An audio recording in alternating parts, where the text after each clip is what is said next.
मनमोहन सिंह की सरकार बनी और उसमें यूपीए बना, एनडीए के ही तर्ज पर आप कह सकते हैं, और वो भी चला 10 साल। इसमें और उसमें एक फर्क है और जो आने वाले समय में बड़ा सवाल बनेगा, आप विद्वान व्याख्याकार भी हैं, मैं आपकी भी जानकारी मिला दूं, जो सोशलिस्ट हैं, जो कम्युनिस्ट हैं और जो कुछ रीजनल पार्टीज भी हैं, उन्होंने अपनी अपनी पार्टी का जन आधार कांग्रेस से छीना। जी बिल्कुल।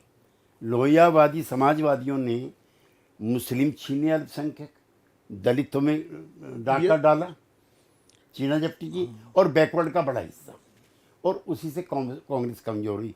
कांग्रेस कमजोर हुई है 84-89 के बीच में। जी, उन्होंने पंजाब अकॉर्ड किया, मतलब जब सबसे मजबूत थी कांग्रेस, हाँ, तब सब कमजोर हुई। उस राजनीतिक गलतियां देखिए, राम जन्मभूमि का दरवाजा उन्होंने खोला, ताला उन्होंने खोला, सारे देश का मुसलमान खिलाफ हो गया। शाहबानो हुआ, दिस वे या दैट वे। पंजाब अकॉर्ड हुई, हरियाणा सारा खिलाफ हो गया। आसाम अकॉर्ड हुई, एजीपी की सरकार बन गई। और फिर बोफोर्स का मैं जिक्र इसलिए नहीं करना चाहता, उसमें कुछ ज़्यादा निकला नहीं, लेकिन मंडल कमीशन पर मेरे पास रिपोर्ट है, मैं दूंगा आपको, किस नेता ने क्या बोला।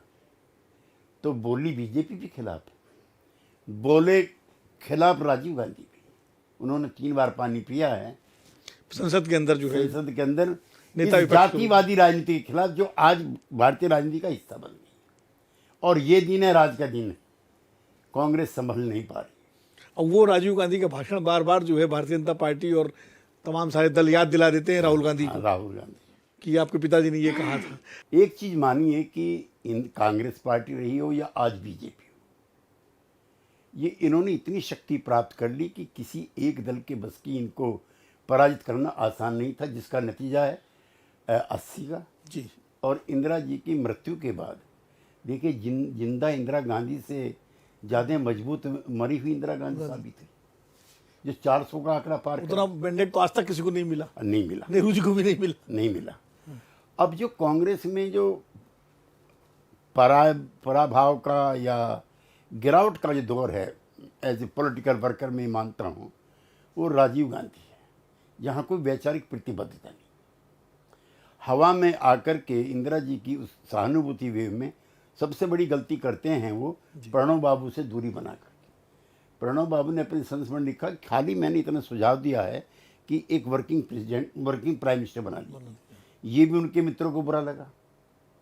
वो तो उपराष्ट्रपति से भी शपथ दिलाने को तैयार थे, ज्ञानी जैन सिंह के इतने खिलाफ थे। इतनी गलतियां 84 और 89 के बीच में हुई हैं कि वो कांग्रेस आज तक भी नहीं उठ पाई।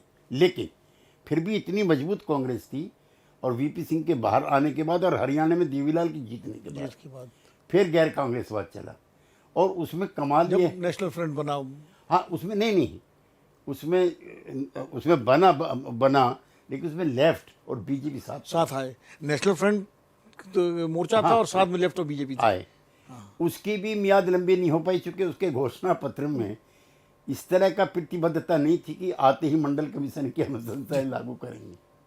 वो मंडल कमीशन का इतिहास भी तो आपको मालूम है, कैसे लागू किया गया, क्या दबाव थे देवीलाल जी के। लेकिन उसका जो भूत है, वो आज सबके पीछे है, अगर आप ये वीडियो YouTube पर देख रहे हैं तो हमारे चैनल को सब्सक्राइब कर बेल आइकन दबाएं, और Facebook पर देख रहे हैं तो हमारे पेज को लाइक करें। 8 मिलियन प्लस सब्सक्राइबर, आपके इस भरोसे के लिए बहुत धन्यवाद। अगर आप ये वीडियो YouTube पर देख रहे हैं तो हमारे चैनल को सब्सक्राइब कर बेल आइकन दबाएं, और Facebook पर देख रहे हैं तो हमारे पेज को लाइक करें। 8 मिलियन प्लस सब्सक्राइबर, आपके इस भरोसे के लिए बहुत धन्यवाद।